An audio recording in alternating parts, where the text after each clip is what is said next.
नमस्कार प्यारे बच्चों, आप सभी का एक बार फिर से बिडन एकेडमी बुचावास के इस ऑनलाइन प्लेटफॉर्म पे हार्दिक स्वागत है।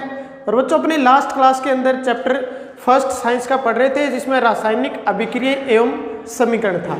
और हमारा जो मेन टॉपिक चल रहा था बच्चों, वो चल रहा था रासायनिक अभिक्रियाओं के प्रकार, जिसमें हमें 2 रासायनिक अभिक्रियाएं पढ़ चुके थे। जिसमें पहली अपने पढ़ी थी बच्चों संयोजन अभिक्रिया, जिसको हमने योगात्मक भी नाम दिया था, योगशील अभिक्रिया भी नाम दिया था। दूसरी हमने पढ़ी थी बच्चों वियोजन अभिक्रिया, जिसको अपघटन या विघटन अभिक्रिया भी कहा जाता है। और उसमें अपने वियोजन अभिक्रिया के 3 प्रकार भी पढ़े थे, जिसमें बच्चों एक आया था अपने पास ताप विद्युत अपघटन, एक विद्युत अपघटन आया था, एक ताप अपघटन आया था, और एक बच्चों हमारे पास था उसमें अपघटन। 3 प्रकार की अपघटन या विघटन या वियोजन अभिक्रिया अपने पढ़ी थी। अब तीसरी अपने पास अभिक्रिया आती है बच्चों, तीसरी अपने पास विस्थापन अभिक्रिया आती है और द्विविस्थापन अभिक्रिया।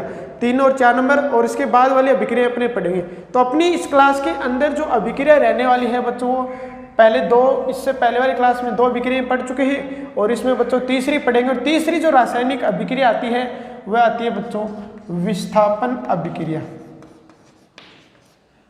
विस्थापन अभिक्रिया, या अपने इसको विस्थापन अभिक्रिया कह सकते हैं। अब बच्चों विस्थापन अभिक्रिया, विस्थापन का मतलब एक स्थान से दूसरे स्थान पर जाना। अब यहाँ पर एक स्थान से दूसरे स्थान पर तो कोई जाएगा नहीं, तो अपने यहाँ पर क्या होता है बच्चों, जैसे हमारे पास मान लो यहाँ पर A और B कोई अभिकारक है, A और B अभिकारक है, प्लस एक C अभिकारक है। ये भी अपने सपोज करो बच्चों क्या है, अभिकारक है। ये अपने पास क्या है, अभिकारक है, और ये भी अपने पास क्या है बच्चों, एक अभिकारक है। ठीक है बच्चों, अपने पास ये 2 अभिकारक हैं, और ये दोनों अभिकारकों में से ये जो अभिकारक है ना, ये ज़्यादा सक्रिय है। ये क्या है अभिकारक बच्चों, समझना, ये ज़्यादा सक्रिय है, ज़्यादा सक्रिय है। और यहाँ पर ये जो A और B में ये जो B है, ये बच्चों थोड़ा कम सक्रिय है।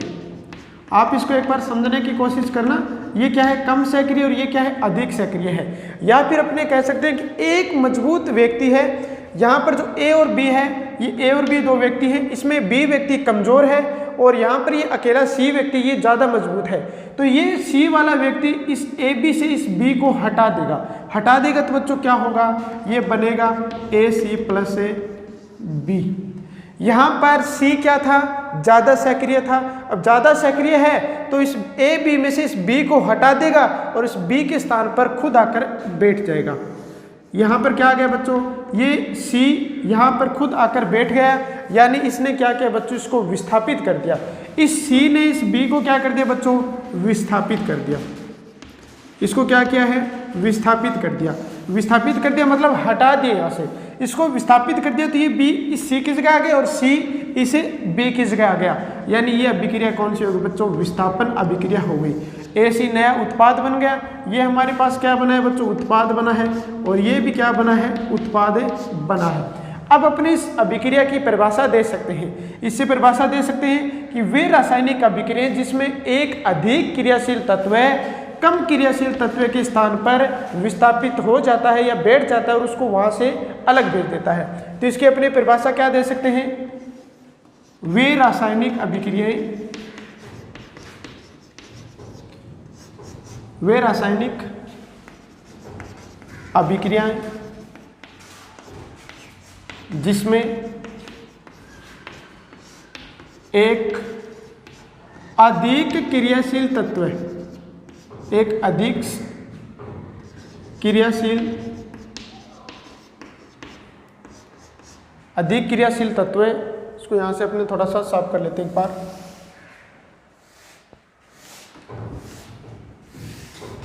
क्या है बच्चों, अधिक क्रियाशील तत्व है, यानी वे रासायनिक अभिक्रिया जिसमें एक अधिक क्रियाशील तत्व है किसी दूसरे कम क्रियाशील तत्व को उसके स्थान से क्या कर देता है बच्चों, विस्थापित कर देता है। जिसमें एक अधिक क्रियाशील तत्व है दूसरे अभिकारक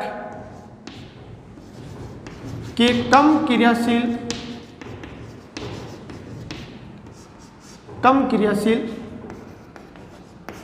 तत्व को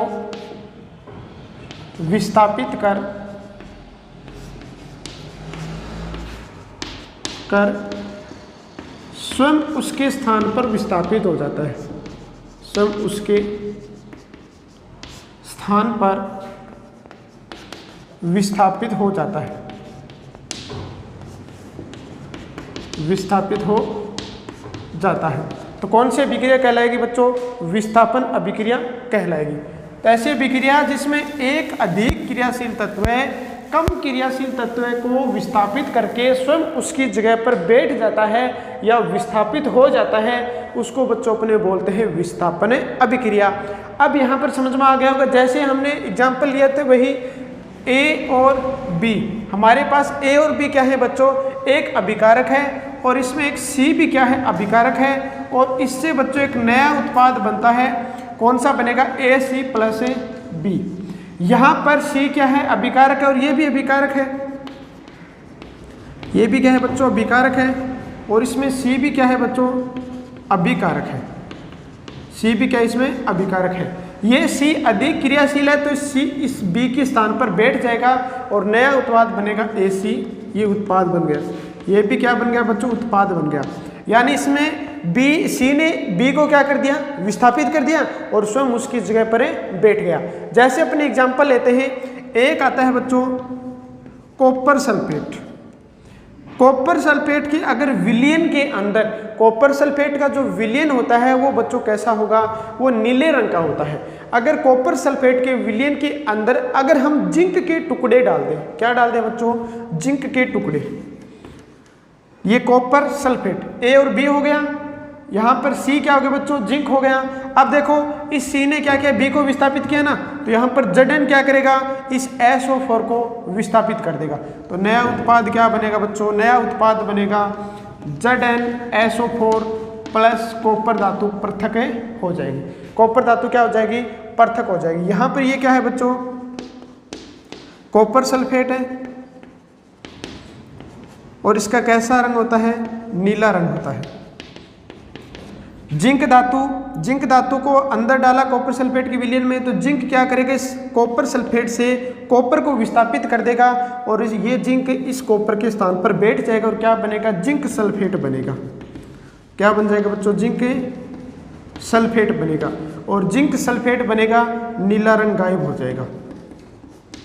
नीला रंग क्या हो जाएगा बच्चों? गायब हो जाएगा। नीला रंग गायब क्यों होगा? क्योंकि नीला रंग किसके कारण था? कॉपर सल्फेट के कारण था। ये नीला रंग किसके कारण था बच्चों? कॉपर सल्फेट के कारण था। लेकिन कॉपर सल्फेट ही नहीं रहा, क्या बन गया? जिंक सल्फेट बन गया। तो जो नीला कलर होता है वो भी क्या हो जाएगा बच्चों? गायब हो जाएगा। अब देखो इसी प्रकार कॉपर धातु अलग प्राप्त होगी। इसी प्रकार अपने एक अभिक्रिया और देखते हैं, जैसे कॉपर सल्फेट के विलयन में अगर हम लोहे की कीलें डालते हैं तब भी बच्चों क्या होगा? विस्थापन अभिक्रिया होगी। जैसे हमारे पास वही कॉपर सल्फेट का विलयन है CuSO4। ये किसका विलयन है बच्चों? कॉपर सल्फेट का। कॉपर सल्फेट का विलयन है। कलर कैसा है इसका? नीला रंग है। कैसा कलर है बच्चों? नीला रंग है। इसके अंदर बच्चों अपने कौन सी धातु डाल रहे हैं? Fe, लोहा डाल रहे हैं। लोहे की अगर टुकड़े डालें या लोहे की किले डालें तो बच्चों क्या होगा? यहाँ पर ये जो लोहा है ये क्या कर देगा? इस कॉपर को विस्थापित कर देगा। विस्थापित करेगा तो क्या बनेगा बच्चों? FeSO4 बनेगा प्लस कॉपर धातु पृथक हो जाएगी। FeSO4 क्या है बच्चों? यहाँ पर फेरस सल्फेट है। क्या है? फेरस सल्फेट है। और फेरस सल्फेट होता है मलिन रंग का। कैसा कलर होता है बच्चों? इसका मलिन रंग होता है।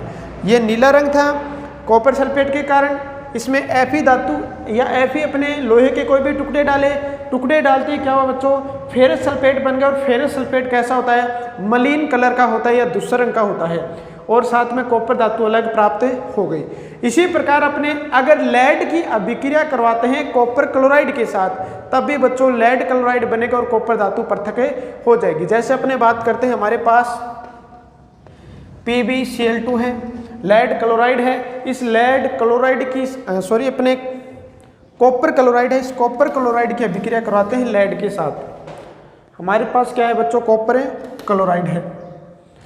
यहाँ पर लेड है Pb plus copper chloride CuCl2 copper chloride है। अब देखो इसके अंदर हम अभिक्रिया जब इसकी करवाएंगे तो बच्चों क्या होगा, ये जो लेड है इस कॉपर को विस्थापित कर देगा और नया जो उत्पाद बनेगा वो बनेगा बच्चों PbCl2। लेड क्लोराइड बनेगा, प्लस में कॉपर धातु क्या हो जाएगी, विस्थापित हो जाएगी। ये विस्थापन अभिक्रिया है। इसमें देखो ये जो अपने बात करें लोहा है वो कॉपर से ज़्यादा सक्रिय है, जिंक है वो भी कॉपर से ज़्यादा सक्रिय है, लेड है ये भी बच्चों कॉपर से ज़्यादा सक्रिय है। तो वे रासायनिक अभिक्रियाएं जिसमें एक अभिकारक का अधिक क्रियाशील तत्व या यौगिक दूसरे क्रियाशील तत्व या यौगिक को पृथक कर देता है और उसके स्थान पर स्वयं में बैठ जाता है, क्या कहलाती है बच्चों, विस्थापन अभिक्रिया कहलाती है। यहाँ पर ये देखो जो Zn है, जिंक ज़्यादा सक्रिय है तो इस कॉपर सल्फेट में से कॉपर को क्या कर दिया, विस्थापित कर दिया, अलग आ गया कॉपर। यहाँ पर ये फेरस है लोहा, ये कॉपर सल्फेट में से कॉपर को क्या कर देता है, विस्थापित कर देता है। यहाँ पर कॉपर क्लोराइड है और ये लेड है, ये जो लेड है ये कॉपर क्लोराइड में से कॉपर को क्या कर देगा बच्चों, विस्थापित कर देगा और स्वयं उसके स्थान पर बैठ जाता है। अब अपने बच्चों देखते हैं यहाँ पर एक अपने अभिक्रिया क्वेश्चन मुख्य रूप से पूछा जाता है कि किस प्रकार की अभिक्रिया संभव होगी या नहीं होगी। संभव होगी तो क्यों होगी और संभव नहीं होगी तो क्यों नहीं होगी। जैसे अपने बात करते हैं बच्चों, हमारे पास मान लो ये कोई अभिक्रिया है जिसमें अपने यही अभिक्रिया ले लेते हैं, अपने पास है बच्चों जिंक सल्फेट, अपने पास क्या है, जिंक सल्फेट, जिंक सल्फेट है और इसकी अभिक्रिया करवानी हमें किसके साथ बच्चों, कॉपर सल्फेट के साथ। किसके साथ करवानी है, कॉपर सल्फेट के साथ। तब अपने मान लो ऐसा लिखा हुआ दे दें CuSO4 प्लस Zn, ऐसा लिखिए अभिक्रिया दे दे। इस प्रकार की अभिक्रिया निश्चित रूप से मिलती है। ये NCERT में बच्चों क्वेश्चन इस प्रकार से निश्चित रूप से मिलता है, अपने RBC में पुराने सिलेबस में भी इस प्रकार का क्वेश्चन मिलता है। यहाँ पर देखो जिंक सल्फेट है और यहाँ पर कॉपर है, तो अब भी हमने पढ़ा ये अभिक्रियाएं जिसमें क्या कर रहा है, एक क्रिया ज़्यादा क्रियाशील अभिकारक का तत्व या परमाणु दूसरे कम क्रियाशील तत्व या परमाणु को विस्थापित कर रहा है। यहाँ पर ये अभिक्रिया लिखी दे दी ZnSO4 plus CuSO4 plus Zn। अब यहाँ पर देखो क्वेश्चन आता है, ये अभिक्रिया दे दी आपको और इसमें क्वेश्चन मिलेगा आपको, क्या यह अभिक्रिया संभव है, यदि हाँ तो क्यों, यदि नहीं तो क्यों नहीं, नहीं तो क्यों नहीं। क्वेश्चन किस प्रकार मिलेगा, अभिक्रिया दे देगा और उस अभिक्रिया के नीचे लिखा हुआ मिलेगा यदि अभिक्रिया संभव है तो क्यों संभव है, यदि संभव नहीं है तो क्यों संभव नहीं है। इसमें ध्यान रखना, आंसर की अगर बात करें तो यह संभव नहीं है, यह संभव नहीं है। अब संभव नहीं है, हमें पता चल गया संभव नहीं है। अब रीजन और पूछा है क्यों नहीं है। अगर पूरा क्वेश्चन मिलता है तो बच्चों, अगर 2 नंबर का पूरा क्वेश्चन मिलता है तो इसमें 2 पार्ट हो गए। एक तो पूछ रहा है कि संभव है या नहीं है, और नहीं है या है तो उसका रीजन पूछ रहा है। तो अपने यहाँ पर ये तो पता चल गया संभव नहीं है। अब संभव क्यों नहीं है, संभव इसलिए नहीं है क्योंकि बच्चों जो कॉपर है वो जिंक से क्या होता है, कम क्रियाशील होता है। तो ऐसा समझो आप, अगर कोई कमजोर व्यक्ति है वो जो ज़्यादा मजबूत व्यक्ति है उसको हिला नहीं सकता। अब मान लो हमारे पास ये कोई दीवार है, ये कोई दीवार है और यहाँ पर हमारे पास कोई छोटा वाहन है, छोटा सा वाहन है। अगर हम इसको टक्कर मार के इस दीवार को गिराना चाहें तो दीवार को नहीं गिरा सकते क्योंकि ये ज़्यादा मजबूत और ये क्या है, कमज़ोर है। यदि इस दीवार को गिराना है तो हमें क्या चाहिए, बड़ा वाहन चाहिए। अगर इस बड़े वाहन से टक्कर मारेंगे तो ये दीवार क्या होगी, गिर जाएगी। अब देखो यहाँ पर रीजन क्या हुआ, ये संभव क्यों नहीं है, क्योंकि यहाँ पर जो कॉपर है वो बच्चों जिंक से क्या है, कम क्रियाशील होता है, अतः कम क्रियाशील है। अतः जिंक सल्फेट के विलयन में अगर कॉपर डालते हैं तो कॉपर जिंक को विस्थापित करके कॉपर सल्फेट का विलयन नहीं बना सकता, इसलिए ये अभिक्रिया क्या है बच्चों, संभव नहीं है। यानी इसका रीजन अपने बता सकते हैं। रीजन क्या होगा इसका, संभव नहीं है, क्योंकि कॉपर जिंक से कम क्रियाशील है, कॉपर जिंक से कम है, जिंक से कम क्रियाशील होता है। अतः यह मतलब है कॉपर, अतः यह जिंक सल्फेट के विलयन में से जिंक को क्या नहीं कर सकता बच्चों, जिंक को विस्थापित नहीं कर सकता, जिंक को विस्थापित नहीं कर सकता। जब विस्थापित नहीं कर पाएगा तो बच्चों ये अभिक्रिया ही संभव नहीं होगी। तो ये चीज़ ध्यान रखना। अब बच्चों आपके मन में सबसे बड़ा सवाल यही उठा होगा कि हमें पता कैसे चले कि ज़्यादा क्रियाशील कौन है और कम क्रियाशील कौन है। उसके लिए बच्चों आती है एक सक्रियता श्रेणी। अब सक्रियता श्रेणी है उसकी बात करेंगे, लेकिन उससे पहले अपना छोटा सा एक टॉपिक और आता है बच्चों। इसके लिए विस्थापन अभिक्रिया के लिए एक छोटा सा प्रयोग दिया हुआ है, वो प्रयोग अपने पहले कर लेते हैं, उसके बाद विस्थापन अभिक्रिया पढ़ेगा, वो सक्रियता श्रेणी पढ़ेगा। चलो पहले आपको सक्रियता श्रेणी बता देता हूँ मैं। अपने पास आती है बच्चों सक्रियता श्रेणी। सक्रियता श्रेणी हमें पता चल जाएगी, तब अपने को पता चल जाएगा कि कौन सी अभिक्रिया संभव होती है और कौन सी अभिक्रिया संभव नहीं है। सक्रियता श्रेणी।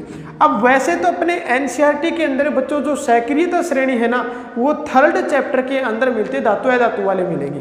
लेकिन पहले अपने यहाँ पर ये अभिक्रियाएं पता नहीं चलेंगी, इसलिए हम क्या कर लेते हैं, पहले सक्रियता श्रेणी को ही पढ़ लेते हैं, फिर इसे विस्थापन अभिक्रिया के प्रयोग पढ़ेंगे। ठीक है, अपने एनसीईआरटी में प्रयोग बहुत ज़्यादा दिए हुए हैं, तो प्रयोग अपने को साथ में लेके चल रहे। क्वेश्चन भी हर बार आता है, उनमें से 2012-17 अपने जितने भी एग्जाम, उनमें से जो इंपॉर्टेंट कुछ क्वेश्चंस आए हुए हैं ना इस चैप्टर से, वो भी अपने साथ साथ में करते चलेंगे। तो सक्रियता श्रेणी। अब सक्रियता श्रेणी क्या है, मान लो हमारे पास जो तत्व हैं, उन तत्वों को हम क्रियाशीलता के घटते क्रम में व्यवस्थित कर देना, तो हमारे पास एक श्रेणी या श्रृंखला प्राप्त होती है, जिसको हम सक्रियता श्रेणी कहते हैं। अब देखो अपने को ज़्यादा डिटेल में जाने की जरूरत नहीं है, जितना अपने सिलेबस में उतना ही पढ़ना है, क्योंकि अपने सिलेबस से बाहर कुछ भी नहीं आता। बाई चांस आ भी जाता है तो बच्चों आपको बोनस मार्क्स आपको बोर्ड की तरफ से मिल जाते हैं। तो पहले इसकी डेफिनेशन पता कर लेते हैं। क्या है डेफिनेशन इसकी, यदि तत्वों को उनकी क्रियाशीलता, तत्वों को उनकी क्रियाशीलता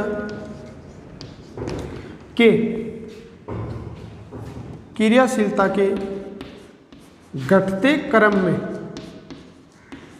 क्रियाशीलता के घटते क्रम में व्यवस्थित किया जाए या किया जाता है, तो हमें एक श्रृंखला या श्रेणी प्राप्त होती है। एक श्रृंखला या श्रेणी प्राप्त होती है, जिसे सक्रियता श्रेणी कहते हैं। जिसे क्या कहते हैं बच्चों, सक्रियता श्रेणी कहते हैं। सक्रियता श्रेणी कहते हैं। अब सक्रियता श्रेणी से हमें लाभ क्या है, हमें पता क्या चलता है, तो इसमें अपने कह सकते हैं सक्रियता श्रेणी से हमें क्या पता चलता है बच्चों, सक्रियता श्रेणी से हमें तत्वों की क्रियाशीलता का पता चलता है। तत्वों की क्रियाशीलता का क्या चलता है बच्चों, पता चलता है। भी सक्रियता श्रेणी का हमारे पास अगर बेनिफिट की या यूज की बात करें तो इससे हमें क्या पता चलता है बच्चों, तत्वों की क्रियाशीलता का पता चलता है। अगर क्रियाशीलता का पता चल गया तो बच्चों हमें क्या पता चल जाता है, ये पता चल जाता है कि कौन सी अभिक्रिया संभव होगी और कौन सी अभिक्रिया संभव नहीं होगी। इस प्रकार का जो क्वेश्चन है ये बहुत इंपॉर्टेंट क्वेश्चन है बच्चों, बहुत बार ऐसा पूछा गया है एनसीईआरटी के अंदर। सीबीएसई बोर्ड की बात कर ले चाहे अपने आरबीसी बोर्ड की बात कर ले, इसमें हर बार ये ज़्यादातर क्वेश्चन है पूछा जाता है। नेक्स्ट अपने पास आता है बच्चों सक्रियता श्रेणी है, पता चल गया श्रेणी क्या है, लेकिन इस श्रेणी में जो तत्व उनका क्रम क्या है वो अपने देख लेते हैं। जैसे अपने बात करते हैं, इसको मैं यहाँ से एक बार साफ कर देता हूँ।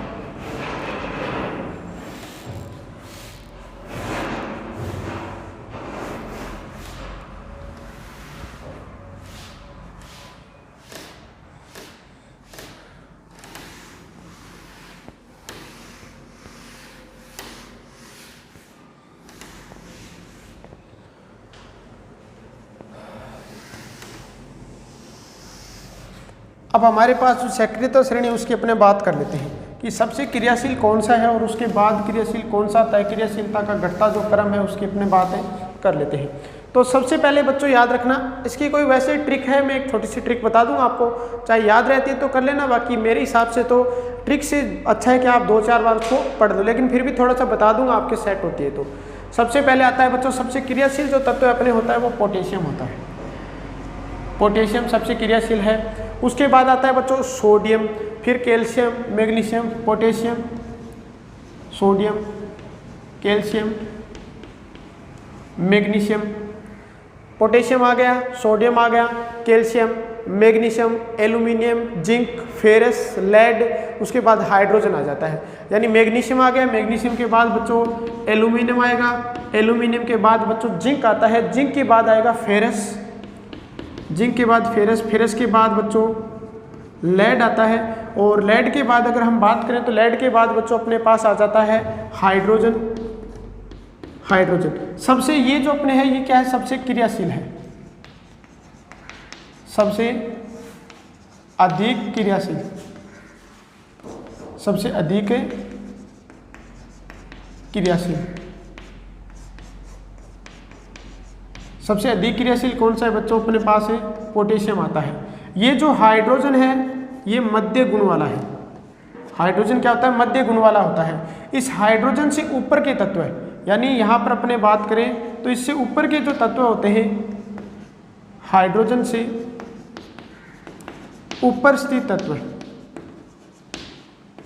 ऊपर स्थित तत्व हाइड्रोजन से अधिक क्रियाशील होते हैं, हाइड्रोजन से अधिक क्रियाशील होते हैं, अधिक क्रियाशील होते हैं। इसी प्रकार हाइड्रोजन से जो नीचे स्थित तत्व होंगे वो क्या होंगे बच्चों, हाइड्रोजन से कम क्रियाशील होंगे। यानी यहां पर अपने कह सकते हैं हाइड्रोजन से नीचे स्थित तत्व, नीचे स्थित तत्व हाइड्रोजन से कम क्रियाशील होते हैं, कम क्रियाशील होते हैं। अब हाइड्रोजन से ऊपर है वो तो ज़्यादा क्रियाशील है, और हाइड्रोजन से जो नीचे स्थित होते हैं वो बच्चों क्या होंगे, कम क्रियाशील होंगे। जैसे अपने बात करें तो अपने पास कॉपर आता है, Hg मरकरी आ गया, उसके बाद बच्चों Ag आ जाता है, चांदी आ जाती है, उसके बाद Au ओरम यानी गोल्ड आ जाता है। अब इनको अपने क्या किया है बच्चों, क्रियाशीलता के घटते क्रम में व्यवस्थित किया है। ऊपर से नीचे हमने क्या किया, इनको क्रियाशीलता के घटते क्रम में व्यवस्थित किया है, तब हमारे पास क्या होगी, एक श्रृंखला बन गई। इस श्रृंखला को अपने क्या कहते हैं, सक्रियता श्रेणी कहते हैं। अब देखो इसमें अपने लिखना जरूरी है क्रियाशीलता का घटता क्रम, क्रियाशीलता का घटता क्रम। और सबसे कम क्रियाशील अपने पास कौन सा है बच्चों, सबसे कम क्रियाशील है ओरम। ओरम ये क्या है बच्चों, सबसे कम क्रियाशील तत्व है,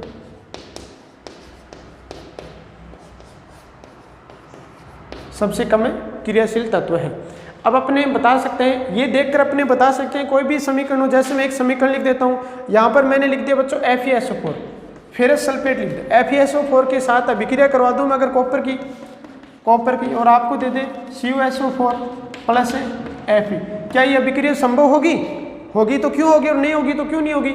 ये विक्रिया भी संभव नहीं होगी क्योंकि कॉपर बच्चों कहाँ आ रहा है, यहाँ पर देखो इस फेरस से क्या आ रहा है, नीचे आ रहा है, नीचे आ रहा है ना कॉपर, फेरस से कॉपर क्या आ रहा है, नीचे आ रहा है। तो ये कॉपर इस फेरस को फेरस सल्फेट के विलयन में से विस्थापित नहीं कर पाएगा और ये अभिक्रिया क्या नहीं होगी बच्चों, संभव नहीं होगी।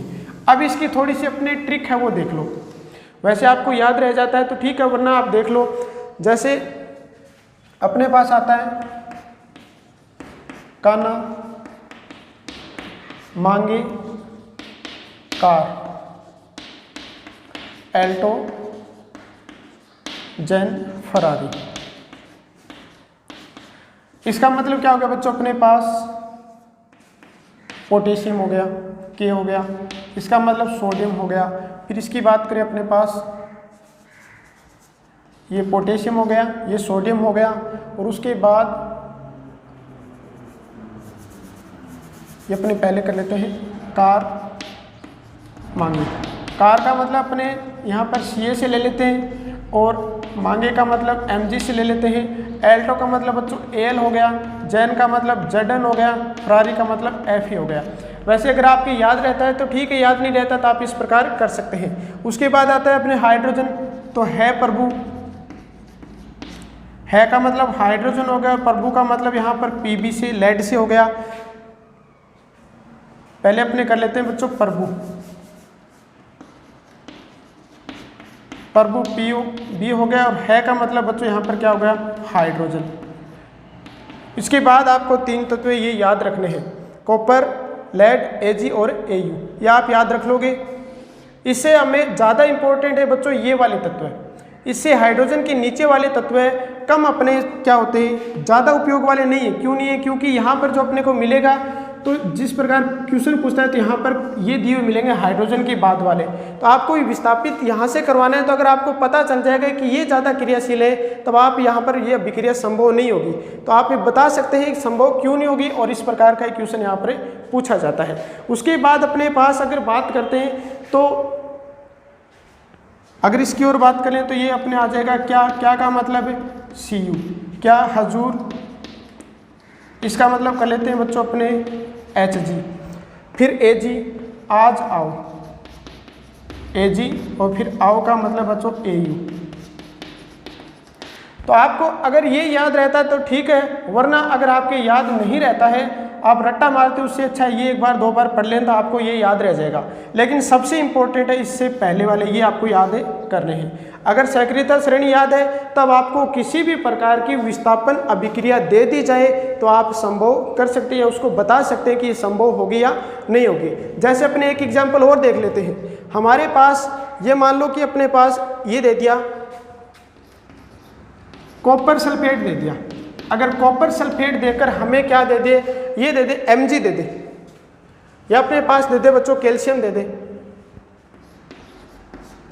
अगर कॉपर सल्फेट देकर और प्लस में कैल्शियम दे दे, अगर हमसे ये पूछे कि ये अभिक्रिया संभव है या नहीं है, अगर है तो क्यों है और संभव नहीं तो क्यों नहीं है, तो अपने बता सकते हैं कैल्शियम है और कैल्शियम है कॉपर सल्फेट में से इस कॉपर को क्या कर देगा बच्चों, विस्थापित कर देगा। विस्थापित क्यों कर देगा, क्योंकि यहाँ पर आप देख सकते हैं कैल्शियम कहाँ आ रहा है, कैल्शियम इस कॉपर तो यहाँ पर है और कैल्शियम कहाँ आ रहा है, इससे काफ़ी ऊपर आ रहा है। तो ऊपर वाले जो ऊपर तत्व आएंगे वो क्या है, ज़्यादा क्रियाशील है और नीचे वाले तत्व क्या है, कम क्रियाशील है। तो ये कैल्शियम क्या कर देगा, इस कॉपर को कॉपर सल्फेट के विलयन में से क्या कर देगा, विस्थापित कर देगा और ये विस्थापन अभिक्रिया संभव हो पाएगी।